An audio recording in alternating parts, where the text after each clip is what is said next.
Il-paraboli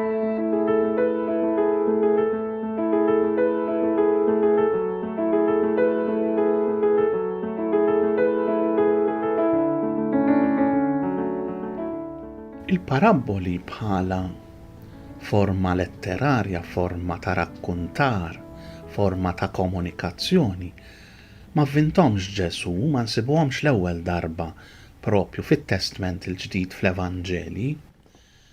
Rridu ngħidu li l-parabola bħala forma letterarja ma vvintomx Ġesu. Bħala forma letterarja mhix tal-Evanġeli biss, ma nsibu xi paraboli anka fit-Testament il-qadim. Ngħidu aħna fit-tieni ktieb ta' Samwel, il-kapitlu 12, jibda parabola l-profeta Natan jgħid lil David wara li David ikun qatel lil Urija l-Ħitti biex joħodlu lil mara tiegħu Batseba.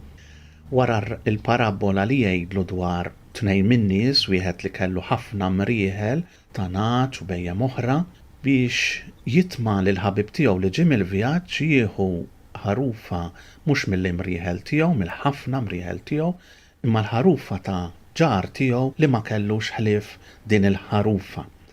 Meta David jirrabja bil-kbir għal dan il-bniedem ta' qalbu hekk ħażina, Natan jgħidlu dak ir-raġel huwa int, illi sraqt l-unika mara li kellu Urija meta inti stajt ikollok ħafna iżjed.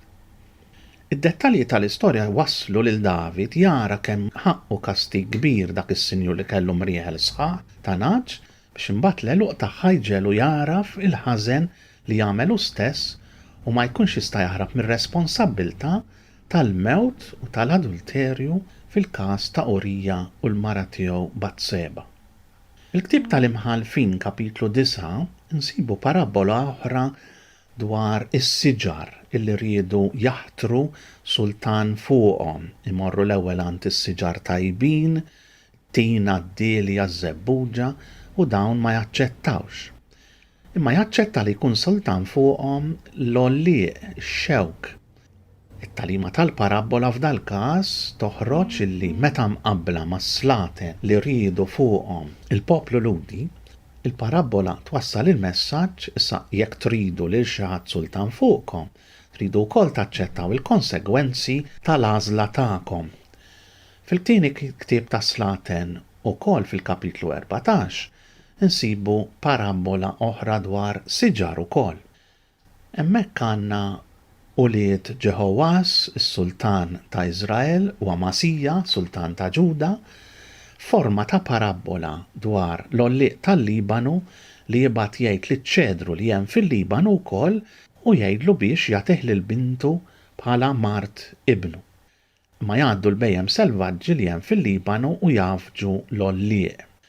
Dana politikament dawn iż-żewġ slaten riedu li jaqdu flimkien fi żwieġ politiku ta' wliedhom. Imma jiġri li l-edewwa tagħhom ma jħallux li dan jiġri. Parabola oħra. Fil-ktieb ta' Iżajja kapitlu 5 ukoll insibu parabola dwar l-għalqa tad-dwieli bħalma nsibu mbagħad f'Mark kapitlu 12. Parabola bħala mezz ta' komunikazzjoni hija storja finta aktarx meħuda mill-ħajja ta' kuljum. Allura nsibu suġġetti bħal bidja, ngħidu aħna s-sit li ħareġ ifittex ħaddiem għall-għalqa tiegħu, bidwi li joħroġ jiżra, paraboli dwar is-sajd, saltna ta' Alla tixbaħ lil xibka mitfuqa il-baħar, dwar ir-raħħala, il-merħla ta' mit-tnaġa li tintilef waħda minnhom, slaten u sudditi, pereżempju fil-każ tal-paraboli tat-talenti, dwar il-familja li ben il-ħali pereżempju l-wirt, nisa tad-dar fil-każ tal-parabola tal-munita mitlufa, paraboli dwar id-dejn, żewġ għaddejja midjuna lejn sidhom, wieħed jaffrilhom it-tnejn imma wieħed minnhom mhux lest li jaffer lill-ieħor. Hija storja finta ma meħuda mill-ġrajiet tal-ħajja ta' kuljum. Hija storja wkoll li għandha lan li twassal messaġġ wieħed l-aktar tnejn biex blajnuna ta' tixbiħat jagħtu talim reliġjuż aktar għoli, mhux talim dwar il-bidja jew inkella dwar il-kultura tal-bejjem jew inkella tas-sajd u l-bqija, talim reliġjuż.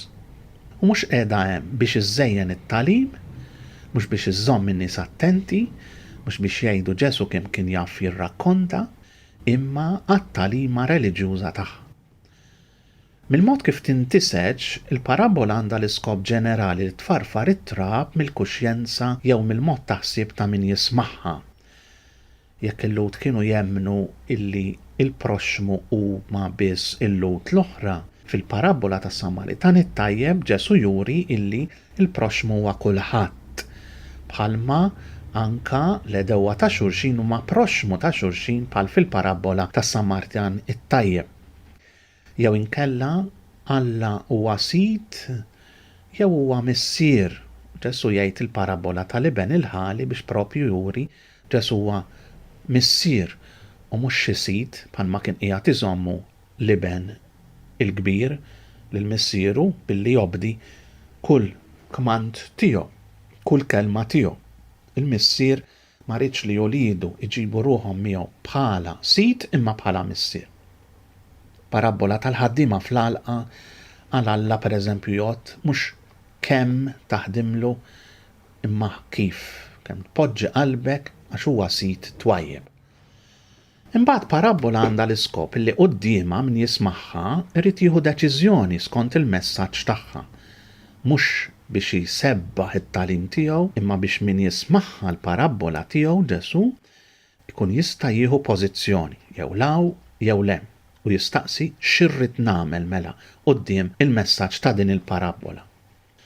Parabola fija 4 elementi. L-ewwel nett ir-rakkont jew l-istorja finta sempliċi. Mara li kellha 10 drakmiet, titlef waħda, tixel il-musbieħ, tfittex u tfittex sa ma ssiba, tistieden lil ġirien jifirħu magħha meta ssiba, x'tagħmel il-mara biex issib id-drakma tagħha.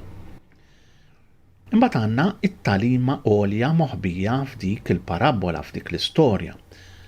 Eżempju, Alla jfittex bi premura kbira ħafna imqar midneb wieħed biss għax għalih il-pubblikani u l-mitinbin importanti daqs il-Farizej u l-kittieba. Tielet element huwa l-kliem ta' forma figurattiva, l-kliem li jxebbaħ. Mara, id-drakma, il-musbieħ, il-mara li tifraħ mal-ġirien. U r-raba element ir-relazzjoni fil-paragun bejn il-figura u t-talim. Lura Ġesu jgħid liema hi dik il-mara li jkollha 10 drakmiet u titlef waħda. Dik hija il-paragun fil-figura, fit-tixbieħa, fil-parabola. Mbagħad iqabbel mat-talima hekk ukoll jiġri fis-sema għal midneb wieħed illi jindem. Fl-interpretazzjoni tal-parabola allura m'għandniex nitfgħu l-attenzjoni tagħna fuq id-dettalji li jsebħu l-parabola biex jiżviluppawha f'istorja sħiħa, imma nfittxu iktar it-talima li jkun fehem jagħti l-awtur bl-istorja sħiħa. U quddiem dik it-talima nieħdu pożizzjoni jew law jew le. X'għandi nagħmel u nagħmlu.